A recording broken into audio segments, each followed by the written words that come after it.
we will be doing a free PM bootcamp giveaway. So you can either enter that link or scan the QR code to enter into the PM giveaway.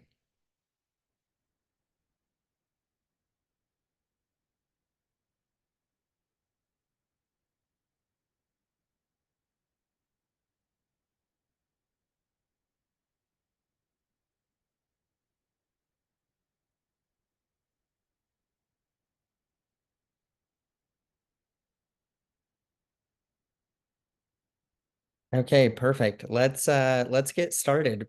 Welcome everyone to the APM Success Stories panel. We have three incredible panelists and very excited to hear their thoughts and advice. We have several questions prepared already. After that, there'll be some time for Q&A. But let's jump right into this so we can start to hear from our panelists as soon as possible. Again, just a few things. Ask questions in the chat, be respectful, and then if you have not signed up for Leland already, sign up for it. We are recording this event and will send out recordings that will be given later. Okay, just quick agenda. First, we'll be doing intros. After that, we'll jump into the panel and then a quick final word. So going into intros, on the call, you have me, Erica, and Amanda. Erica and Amanda will be helping drop links in the chat. We also have our three panelists. I guess to get started, it'd be helpful if you want to introduce yourself. So Malgy, why don't we start with you and then we can just go in order. Yeah, of course. Super happy to be here and happy you guys were all able to come and watch. I'm Malgy. I'm originally from Los Angeles, and I actually graduated from the University of Wisconsin in 2023. Shortly after, did my master's in business analytics at the University of Wisconsin as well. Graduated 2024. And during that time, I actually worked as a data scientist at Chime Financial. So spent a lot of time working on A/B tests and things like that. And now I'm a APM at Coinbase, focused on our institutional products. Great, Prabha. Cool. Hi, everyone. I'm Prabha, based out in Seattle. I graduated from a small business school out in Massachusetts called Babson with a degree in business. Started my career as a product marketing manager and then internally transferred at Meta to be in the RPM program. I'm now a product manager at Grow Therapy, which is a mental health startup, and really excited to be chatting with you all today.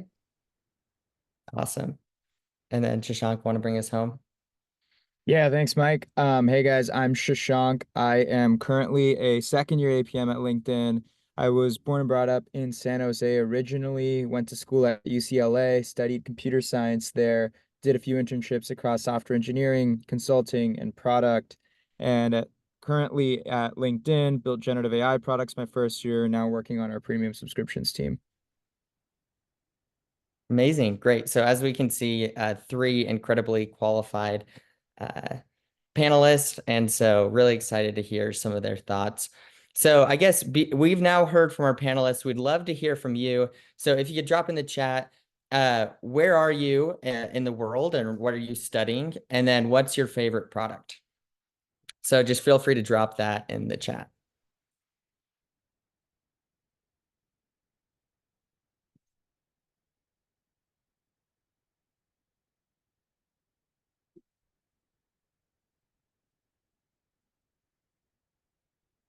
See, we got people from Utah, Austin, Notion's getting some love.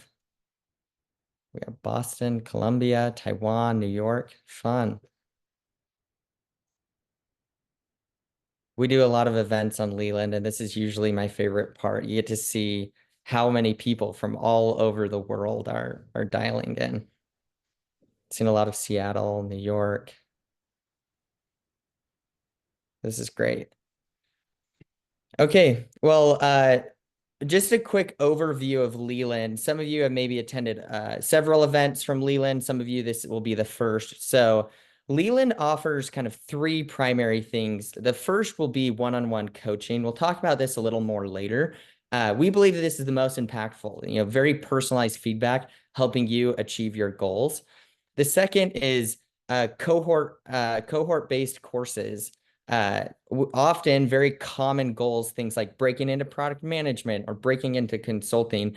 We have created robust group-based courses where you can hear from some of the best coaches on Leland and in a group learn the basics of breaking in or achieving your goal. And then finally, we have a lot of free events and community that you can access through Leland, like this event we're joining tonight. So if you haven't created an account already, please do that, and then you will be notified of all of our upcoming events. Okay, just a quick overview. So Leland is a platform helping tens of thousands of people every year achieve their most ambitious goals. Sometimes that can be getting accepted into a competitive school. In this case, it's getting accepted into a very competitive career path, breaking into product management or an APM program.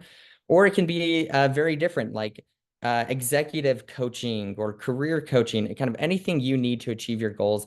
And thousands of people. I'm actually a former Leland customer as well. I used it to apply to product management roles and then also to apply to business school. You can get help really with anything.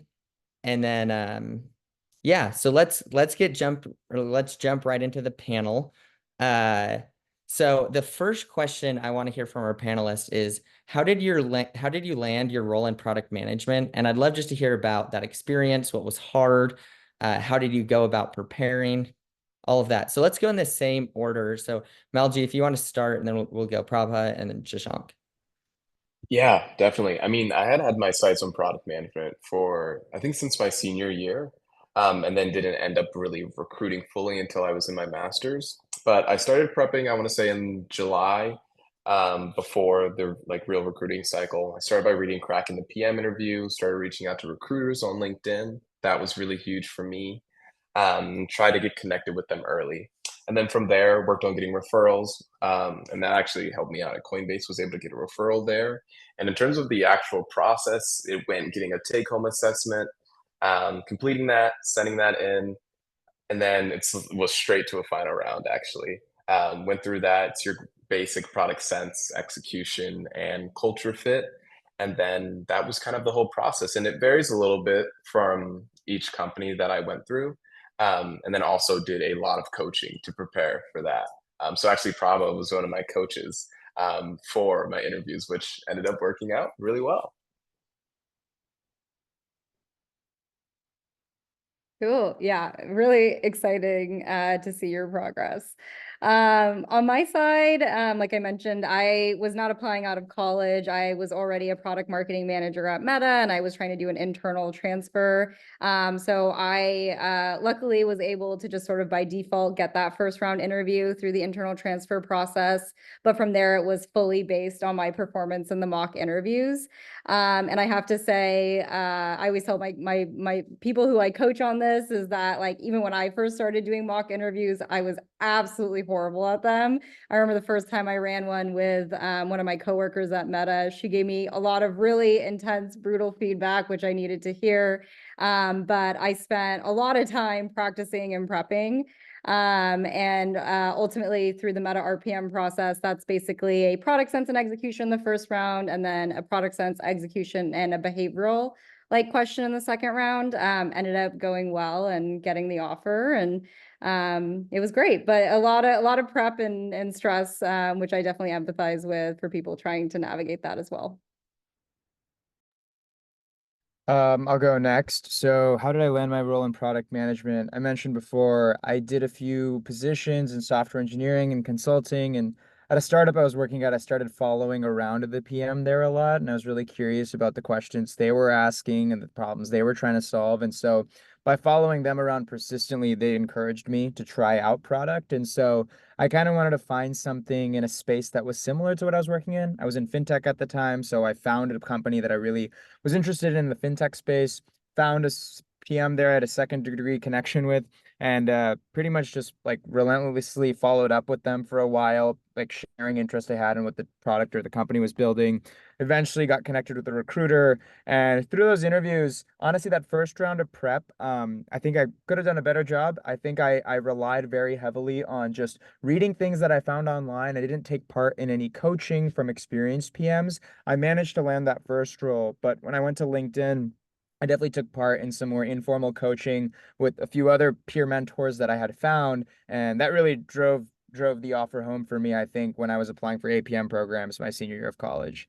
On the process itself, the process was pretty straightforward. I think pretty much the same as a lot of APM programs. There's a resume screen, a first round product sense interview, a take home written assignment, and then a super day with 4 back-to-back interviews with a few product leads.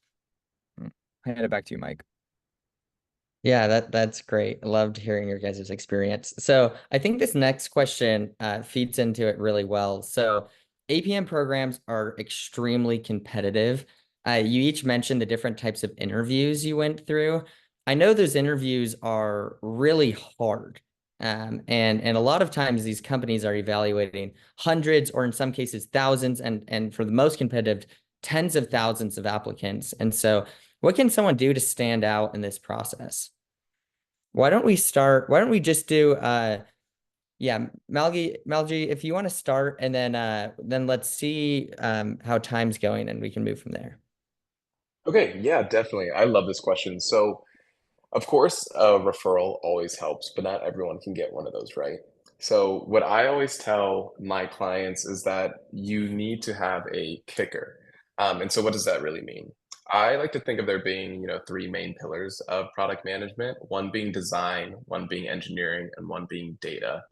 And so I think through side projects that you can list directly on your resume, you can pick one of those areas and directly apply it in form of a project. So whether that's design, being a Figma prototype, or data, doing a data research project on, X, Y, or Z company. I know for me, I did like a machine learning project on Uber using Uber data. And so if you're a software engineer, you've had previous engineering work, talk about your ability to work with engineers or work with other engineers on a side project and have that, and you serve as the PM in that role. So I think leaning into one of those kickers and outside of just having a strong resume with strong internships, pick one of those pillars, again, design, engineering, or data, and make a side project out of that. I think that can really help. In my experience, I leaned into the data science side because I had done that in undergrad and had also done that in my master's. So it was a little bit easier, but that would be my best advice to stand out.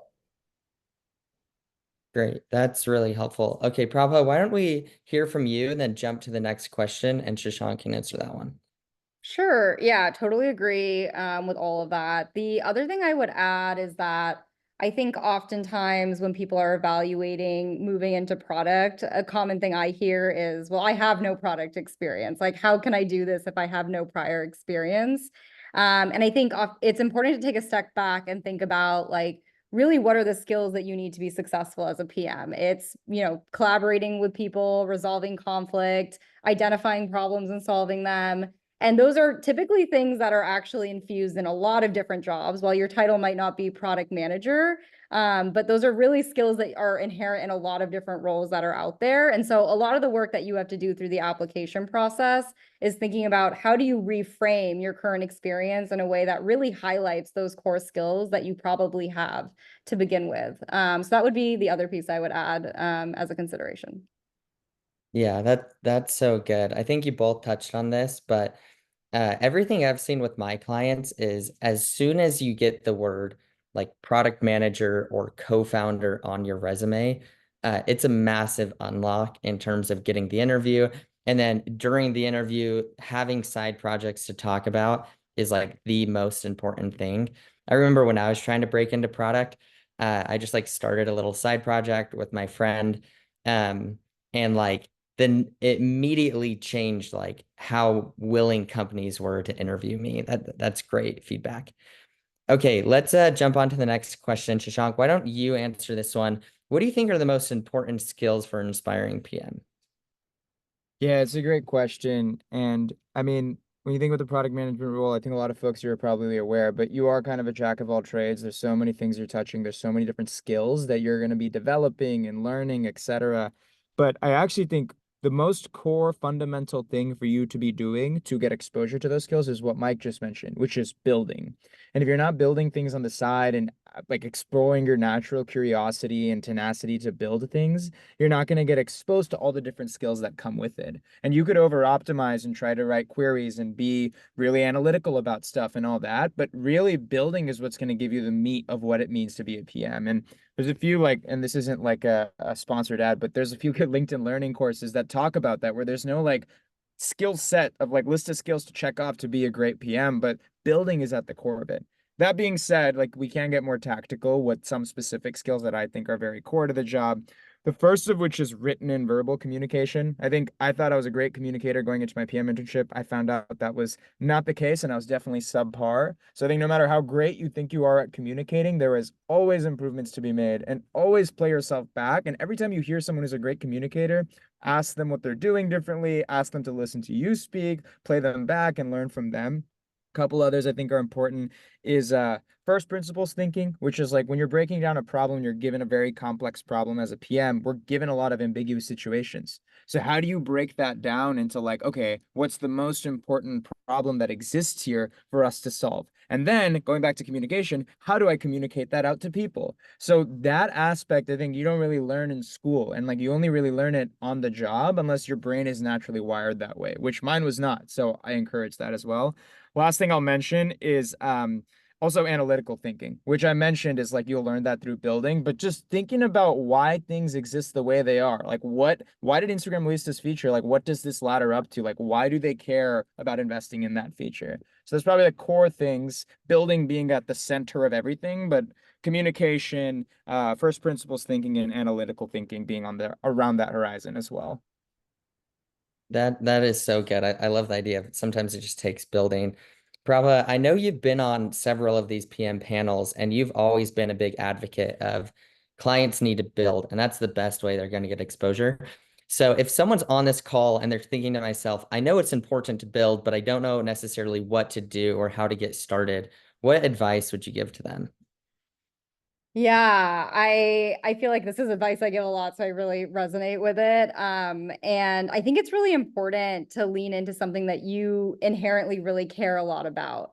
And so for me, to give an example, I started a nonprofit to help fund women entrepreneurs in developing countries. And that was something that I started in college because I was just like very, very passionate about it. And because I was so passionate about it, I think I was really invested in developing the skills of designing a website, building partnerships, doing the marketing, like everything that was involved with it. Because my passion was there, it really helped me learn and grow more. And so I think it's important to really think about like, what are you really excited about? It doesn't need to be something big. It could be even just like a podcast with a website. It could be a blog that you're starting that has like a website component to it. There's so many different ways to sort of position it. But I think really leaning into your personal passion is a great place to start when thinking about side projects. Yeah, Should that's I hop in on one plus one yeah, on that? Yeah, yeah. so I think that is a super amazing point, and especially one of the things I think about is like in that case of let's say you can't code, because that's a question I get a lot from a lot of my clients. And even though like we have ChatGPT now and it's probably easier to start, it can sometimes be difficult. So one thing I think is a great replacement is that you can always learn how to write a PRD, which is a product requirement document. So like for me, for example, I'm really into clothing and fashion. So I thought of, what is some type of app or something I can make for that. So instead of actually building it, you can build all the requirements that you would then hand off to an engineer, all the little details, use cases, the goals of it, and that can be your project. And you can also link that on your resume as something to supplement and kind of like show all the details of the things that you would do if you were going to hand it off to engineering, like make a prototype, make a PRD, all the things you would think about. So there's still ways to kind of get around the piece of not being able to code if that's a problem for you. Yeah, totally. I had a client once and we were working on an Etsy shop together and it was great. She ended up getting this awesome offer and doesn't necessarily need to be like a digital product.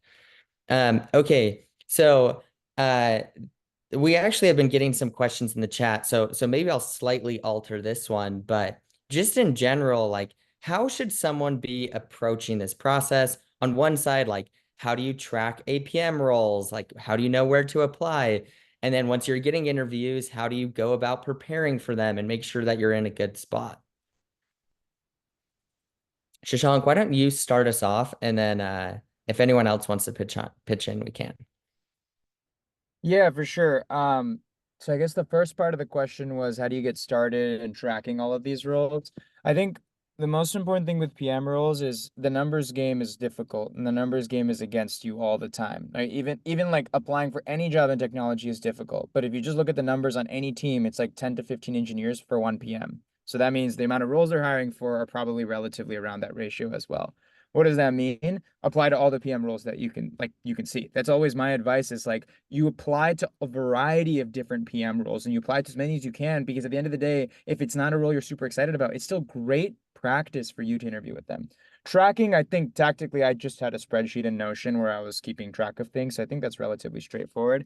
Getting into the interviews itself, I'm not going to talk about the technical interview side. We can come back to that, but I think other folks can touch on that as well. The two things I'm going to touch on that I think are incredibly important and people don't spend enough time on. Actually, there's three things. We'll see if Mike cuts me off or not. The first thing is that I think it's super important to have a compelling story. You should not be going into that interview and the tell me about yourself question is a surprise. You should be ready for that question and tell something that's going to have them nodding their head and also excited to talk to you for the next 30 minutes.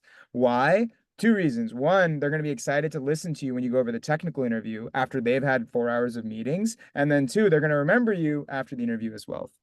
Second thing is don't skimp on the behaviorals. I see people all the time want a mock interview and just do technical interviews, but the behaviorals are so important because again, it's your story and it's also one of the best places to show your verbal communication. And the way you communicate those is going to be critical. And the way you present yourself is also going to be critical. The last thing I'd recommend too is ask great questions. And how do you do that? The way that I went about it is research your interviewers. What are they working on? And what are they interested in? What are their bosses looking into? And like you can navigate all of that on LinkedIn and then ask them questions about that. It's not like necessarily creepy as some people might think. It genuinely shows curiosity in what they're doing. And I've had positive feedback in interviews from doing that. So those are my big three things that I always want to recommend to people that I think people kind of forget about, which is tell a great story. Don't forget practicing the behavioral questions and also ask great questions. Yeah, that's great. Great stuff right there. Anything else any of the other panelists would add? I might just add a little bit on the mock interview, like hypothetical question side, which is probably the area I spend most of my time coaching people on. I know that there is so much incredible wealth of knowledge out there, whether it's YouTube, blogs, etc. Like there is so much great content out there. But I think oftentimes the online content is really good at giving you a foundation of understanding of what you need to hit on each interview. It does not help you cultivate your own personal approach to an interview. I think that's a really important distinction because what will happen is you'll read all this stuff online that's like, okay, here's the framework. Here's the 4 things you need to hit. And if that's not actually comfortable for you or not actually how your mind works, A, it becomes very obvious as you're running a mock that it's not really actually how your mind processes things. And B, it's not really actually showing the company how you approach problems, which is ultimately like, if we take a step back, the core goal of all of these questions. And so it's really important that you start with that content, but really think about like individually, like how would you approach this question? Like if you were just asked it and you were someone who had to like tackle it, how would you do it? And what would be your approach? And that's really where you want to find your own style and approach to mock interviewing and really hone in on that piece, because that's what's going to show your personal thought process and really help you stand out through the process. Yeah, that's so good. Something I always say to my clients is there's kind of like three phases to learning. One is I need to know that something exists or about something. Like I need to know who hires APMs. The next question is I need to know what good looks like. Like what is a successful resume? What is a successful product design interview? What are it's even asked in product execution interviews? And then like the final stage of it is am I meeting that bar? Like I may know what a good resume looks like, but is my resume good? And Frank, like that last part, 100% you need coaching on, because like you of by yourself, it's really, really hard to get there. But frankly, like it's just so helpful having someone guide you through the whole process of like, what do I not know that I don't know? Where do I need to be looking? Yeah, that's really great advice. Okay. Next question.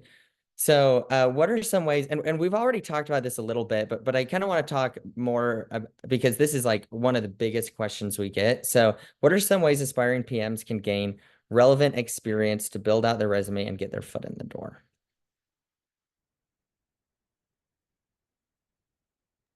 I Yeah. can start. Mainly because I did this as a product marketing manager who transitioned to being a PM. I actually directly went to the product managers that I knew and asked them to take on projects from them. And I positioned it to my manager as like a 10% project that I just wanted to like get experience in.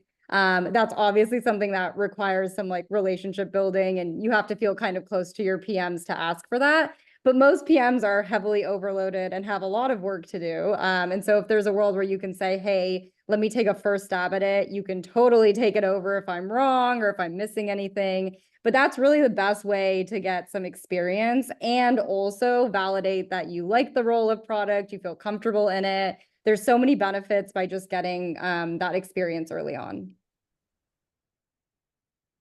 Yeah, that's so good. Shashank, was it you who said that you were like shadowing a PM to like see if like what they were doing and if you even liked it? Yeah, that was me. It honestly was just kind of organic too, where it was like I just saw what they were doing and I didn't even know what product management was, but I literally just followed them, asked them a bunch of questions until they eventually told me to just start sitting in on product meetings, and that's kind of what took me from there. Yeah, that's great. Malgy, anything you'd add to this question? Yeah, one thing I want to add is Prabha made a good point about like reaching out to people you work with, especially like in product and seeing if you could take on initiative. So that gets me thinking about what if you don't have those relationships, right? What if you're a consultant at a company or you work in sales? Or like me, I was a data scientist, and at Chime, you had to be very senior to even like work on PM materials. So in that case, you can still exercise PM skills in your role to directly like write on your resume. And so, for example, I asked for, instead of just like my normal data science works, like tickets that would come in, I tried to get a project. So one where I would have more ownership over it, where I wasn't the product manager, but I was leading the thinking, the documentation, and all those things behind it. And even if you're in not a product role, you can do product work for that. So in my case, it was a clustering model for Chime that was going to be used company wide. And so I was the like data scientist or data engineer on it. But in that, I was able to make all the documentation, plan how the model would work, um, all the information someone needed in order to use it. And those are all PM things. And then working with separate stakeholders on making that actually happen, and the other teams you have to touch to build X, Y, and Z. So I think if you're a consultant, business analyst, whatever, try to take a lot of ownership of your projects, lead it, write those docs, even if you don't have to. Practice those things, and then when you're writing your resume, you can actually put that you created X doc, or you led this many meetings, or you worked with this many cross-functional stakeholders. You're doing the PM skills without having the PM title. Yeah, that's really great advice. Okay, let's jump to the next part. So I wanted to just make a really quick plug for the PM Bootcamp. We talked about this a little bit at the start. If you're joining late, this will be the first time you've heard about this.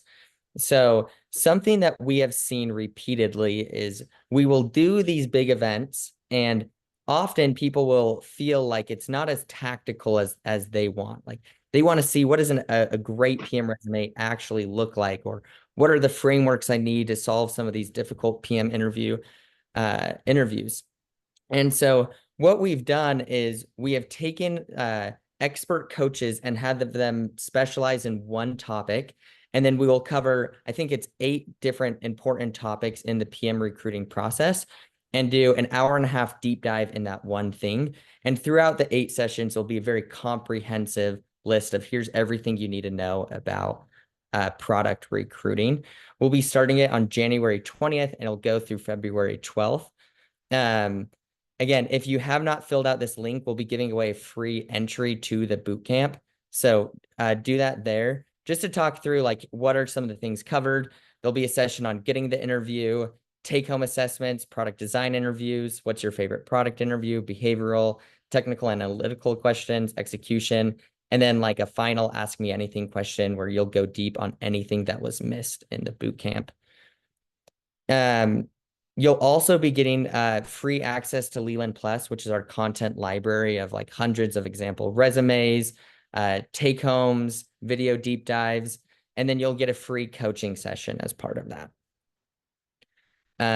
Oh yeah, you're also in a community of like 100 or so other people who are going through the same process that you can do mock interviews with, practice, network.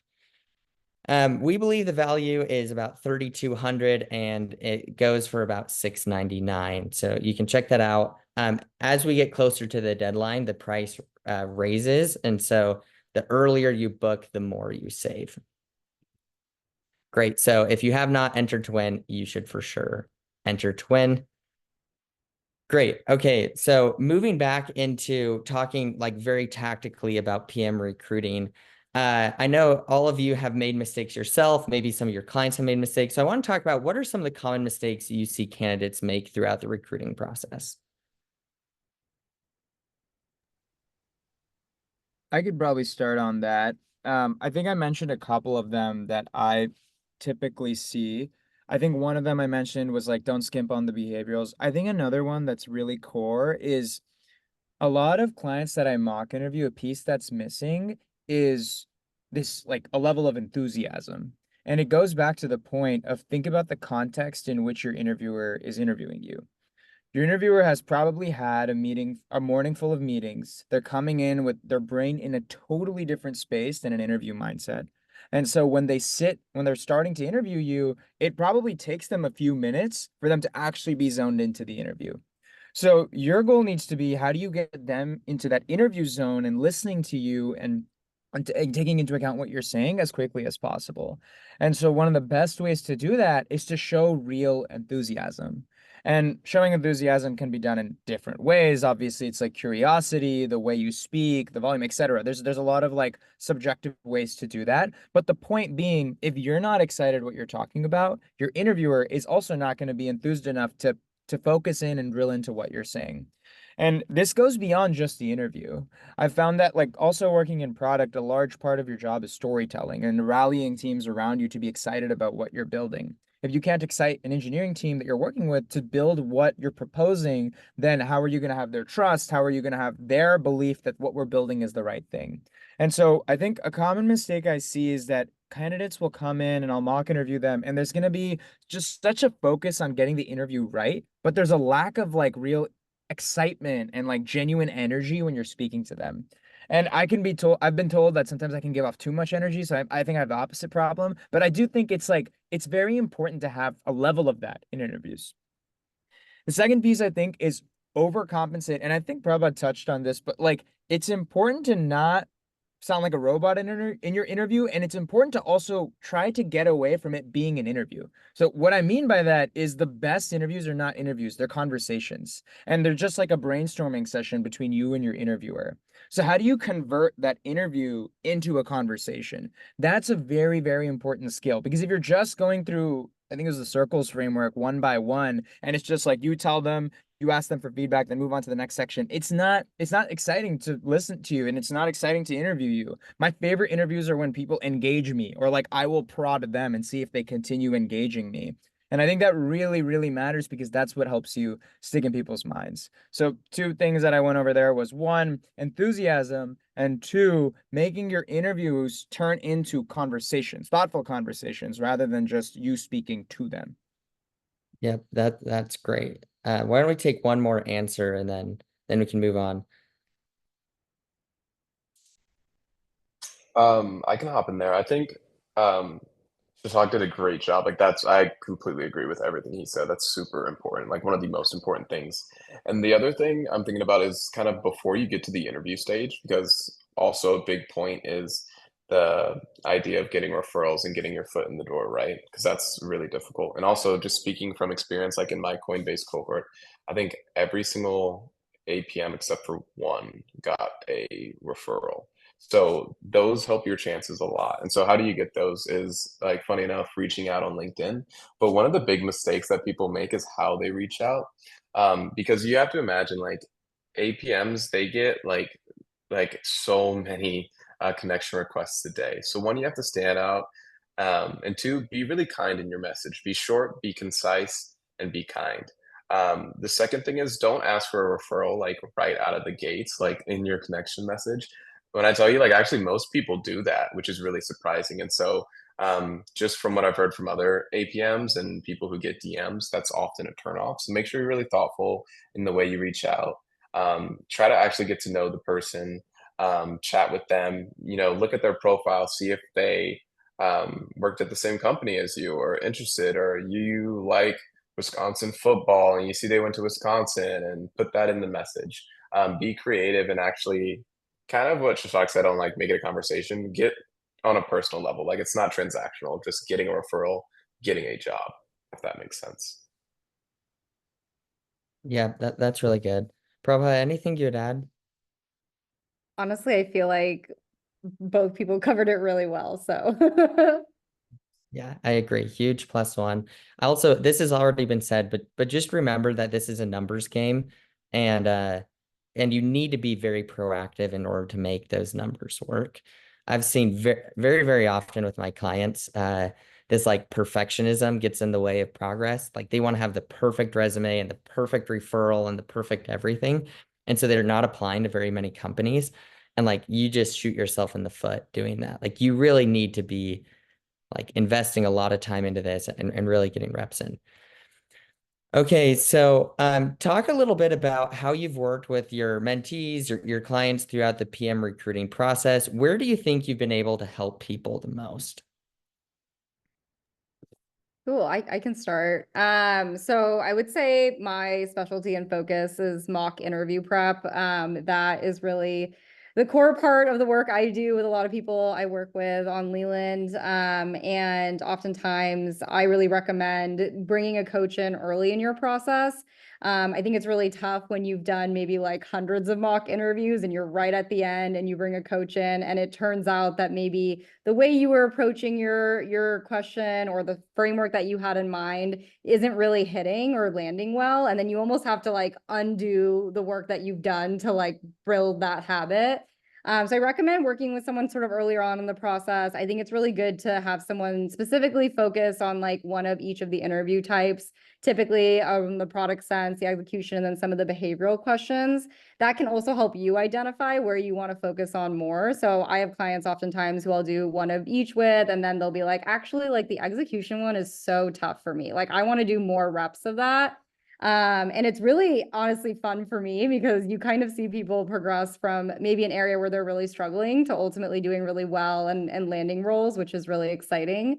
And so a lot of my focus is really that like very in-depth mock interview prep, like full transcript, full feedback that I write out and next steps. And I feel like that is really helpful when you're trying to be really deep in the mock interviews and you just like don't know if you're even operating in the right direction, or if your like framework works at all. So Yeah, that's super helpful. I know you've had a lot of success on the platform. Your clients are getting into awesome places.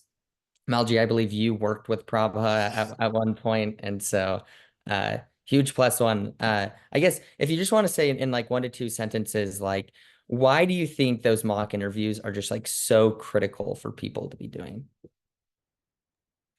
yeah, I mean, I think oftentimes what people don't realize is that once you land the interview, it's fully based on your performance in the interview. Like I mean, it's great if you went to a great school, it's great if you have prior product experience, like those are all great things. But like it really comes down to how you perform in an interview and how you're able to like break down an ambiguous question to actually deliver a succinct and concise answer. And so that's why I think like the mock interviews are really like the crux of the interview process. Like your resume might get you the interview, but your ability to really perform well in a mock interview is actually what will get you the job. Yeah,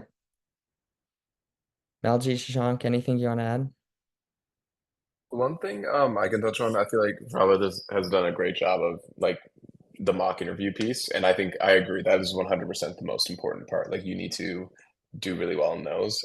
So I was thinking I could talk a little bit about the resume piece before also. So one thing just I like to do with my clients. So when they first make a session, I'll get their resume beforehand and go through it and leave suggestions and try to fix it up to make it more product oriented because most people don't have product experience, right? And then from there on the call, we'll go through and actually talk through what you've actually done because a lot of candidates don't realize a lot of the work that they've done at their previous internships, whether it be consulting or business analytics. Um, a lot of the things are actually product oriented, but because they haven't worked in product before, they don't know that, when you do X, Y, or Z function at your company, that you can write it in a way that is very clear that you have the skills of a product manager. So I think that is really important and working through your resume just for your foot in the door. And also having, this isn't super important, but I think having a strong LinkedIn presence is really good.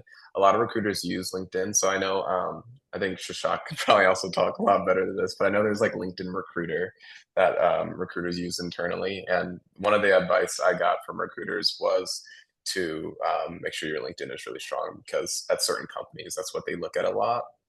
And yeah, I think that's all I can really think of on that point.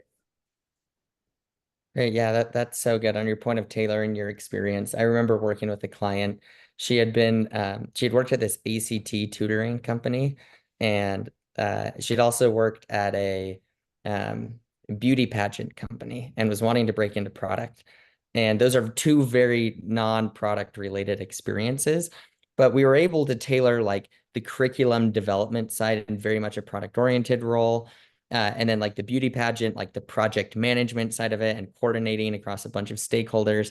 And we got a resume in a really good spot. And just like a few weeks later was landing an awesome PM role. So if you don't have relevant PM experience, like there are definitely things you can do to tailor your resume.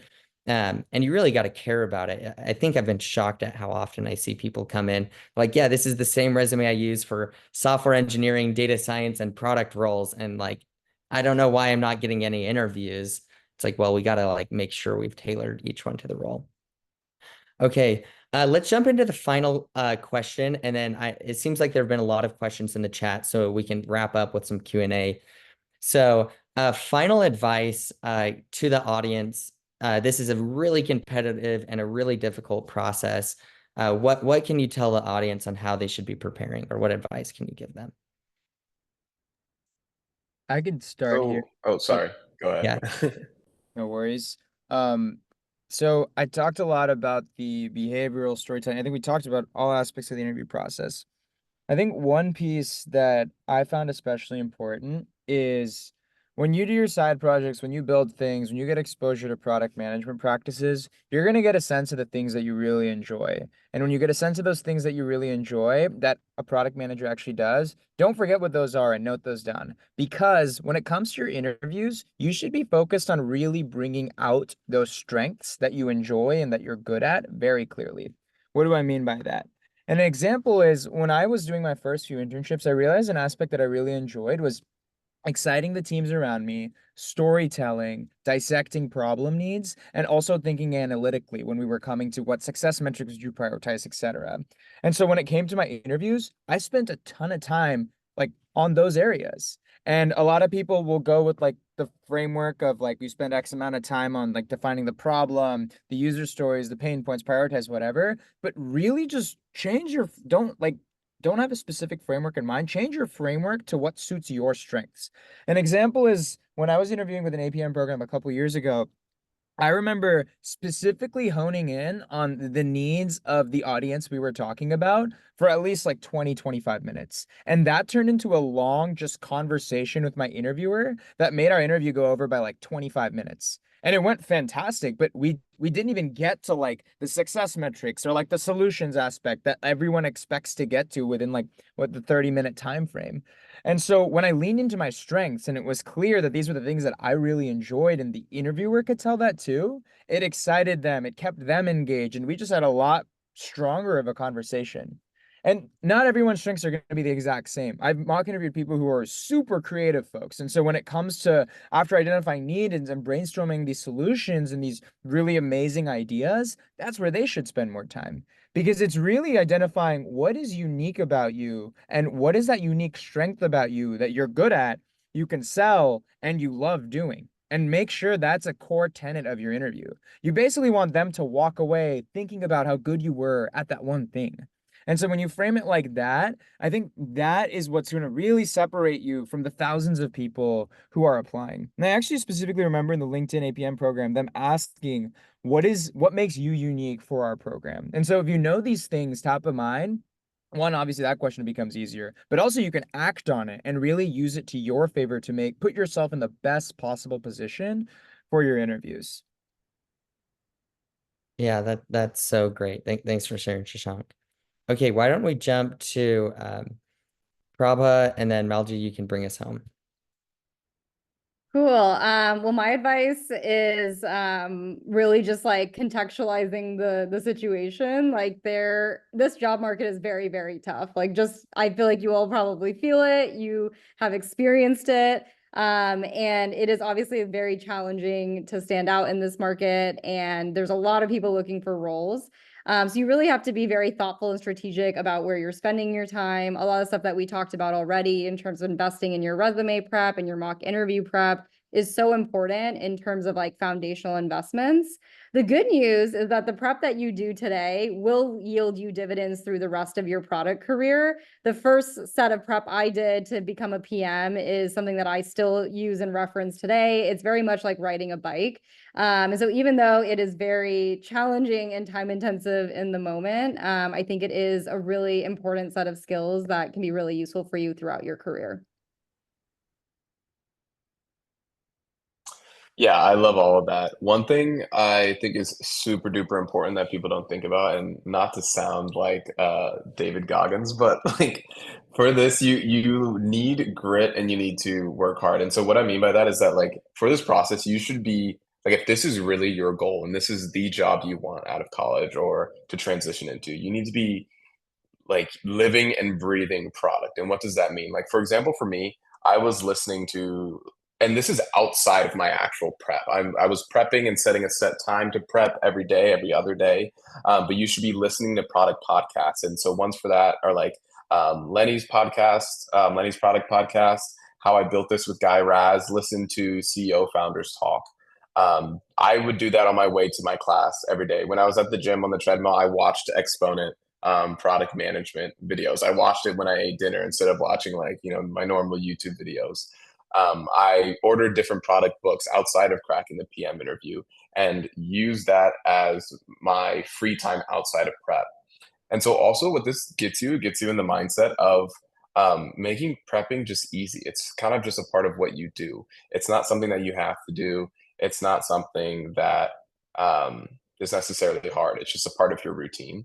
And I think doing that just really pushes you a lot forward. And then also when you're talking in interviews from listening to those podcasts, reading those books, when just like Shashank talked about, when you're having a conversation, you actually have way more to add because even though you haven't been a product manager, you've listened to product managers speak in these books or in these podcasts. You can kind of take tidbits and throw it in there, and it shows that you know a lot. And then you can also talk about, because in interviews, most product managers have heard of these podcasts, and when you bring them up or you're like, hey, like for example, if you're talking about users, I heard X, Y, and Z. And also the only reason I know like the three pillars of product management being design, engineering, data is from consuming all of that content. So I think when you do that, that can really push you from good to great. Yeah, thank you. Those are great pieces of advice. Really appreciate that. I hope everyone found that helpful. Okay, so final word, we're going to announce the giveaway winner, and then we will jump into QA to finish. So I'm going to drop it in the chat. Uraja, you won the boot camp. And so we will be reaching out to give you a link. I believe that the Leland team will be reaching out about that discount to the PM bootcamp, and so make sure to take advantage of that while you have the time. Okay, yeah, huge round of applause to our panelists. Thank you so much for taking the time to share your thoughts and advice. Uh, I guess if there are any final questions, please drop them in the chat, and in the last few minutes we can tackle some of them.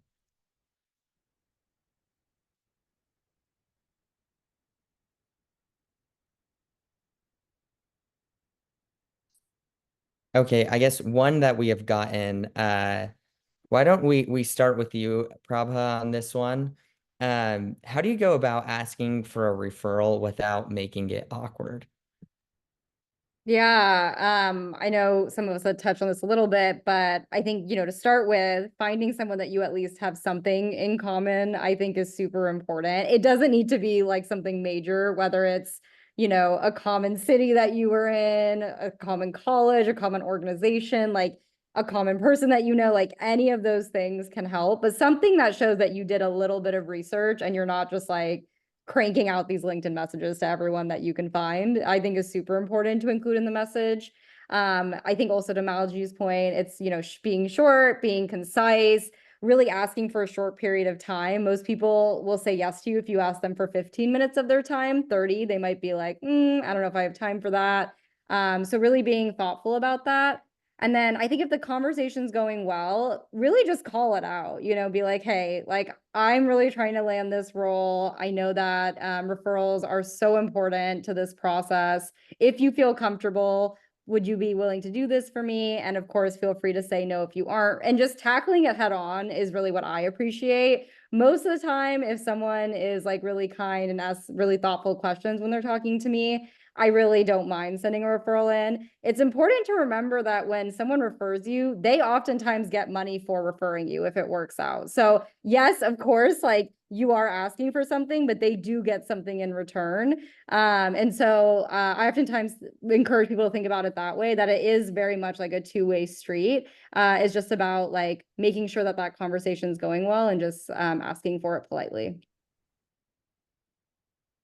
That's great. Really good feedback. Um, Shashank, why don't we popcorn to you this time? Uh, PM interviews are really hard, and they require a lot of practice. So how did you go about like learning the frameworks? And then was there anything that was particularly difficult for you personally? And what did you do to level up there? Love it. Yeah, this is a good question. PM interviews are hard. They're very hard because they're ambiguous situations with no right answer. And so to answer the first part of that question, what did I do to get better at them? I think there was two big parts. I did mock interviews. I actually didn't do as many as I think most folks have. I still recommend you do mock interviews, but what really helped me was I actually like obsessively listened to really good mock interviews. Exponent has quite a few good ones. There's actually a Meta PM. I forget their name, but they've done some great mock interviews on Exponent. And I would just listen to them and understand the way that they're thinking about things. And I would use that to kind of just over time, as I listened to more and more, it would just kind of get ingrained in my head the general thought processes that they were following and how they would approach different ambiguous situations. Excuse me. That was one. The second way is I think a big part that a lot of people miss is thinking out loud is important, yes, but writing is incredibly important. And writing actually forces clarity to what's going on in your head. When you're just thinking about something, when you're trying to answer some sort of product question, it can slip in and out of your mind. I mean, it's like pouring water into a cup that has a hole in the bottom, right? But when you're writing, you're pouring water into a cup that's holding the water. And so what that means is when you're answering a lot of questions or doing mock interviews for yourself or just trying product questions, write out your answers. And like it might be a little bit of like a crush in the beginning to help you out, but I think it's really important in being able to force clarity in your mind and get it on paper. Because as you get better and better than that, your thinking is going to force clarity in the way that you speak as well. And then the last part of the question was, what did you struggle with? I think the part that I struggled with the most was one, I wasn't pausing enough when I spoke. That's very tactical. And then the second thing I think was how I was structuring my communication. And I think that's a big piece, which is this idea of signposting, which I don't know how familiar folks are, but it's a pretty straightforward thing where it's after you've said a thing, you kind of pause, recap the thing that you just said, and then you give the other person space to talk, and then you intro the next section you're going to talk about. So important for like so many reasons, right? And I mean, some of them are pretty clear. One, you give space to your interviewer to talk, which again, going back to the conversation point, is important. And then two, the other thing is that they like remember what you just said. Like if you just said 5 different problems to them, they're not going to remember them after you finished. You want to be able to give a concise summary. And then three, it also gives a sense of structure. Like you're taking this discussion forward. You're not leaving it behind and leaving them behind. Well, those are probably the most important things that I'd call out. Yeah, that's really, really helpful. Okay, it looks like we've got a question from Eric. So, Eric, why don't you take us away? Yeah, I just had a quick question. I know we're close to ending the live or session. Thank you guys for this as well. But I've been like doing a few different coaching sessions with different coaches from Leyland. I also just completed the product management boot camp like last month, and then I'm going to be participating in the management consultant boot camp. But I actually met a management consultant this past week at a Google event in Chicago, and my question was, should I try to like use that relationship or that partnership to either see if I can kind of like work on small projects that'll give me the experience in product management, or should I take the approach on after doing the weekly management consulting boot camp sessions with Leyland, should I kind of like meet with him one-on-one to kind of get like just like do like behavioral interviews, or like what would be like the best approach to kind of build that relationship that I've kind of like built or like met or built with him so far? Yeah, that's a really good question, and obviously very tactical about a very specific situation. If you want, I'm happy to chat with you after the call and help you get a little more personalized feedback there. Yeah, I mean that would be fine. Yeah, that's cool. Great. I guess kind of one final question. We've got about 2 minutes left, and so feel free anyone to take this, but is it worth it? Like it's a lot of time and a lot of energy and often a lot of money on coaching and resources. Is it worth it? And do you like your jobs?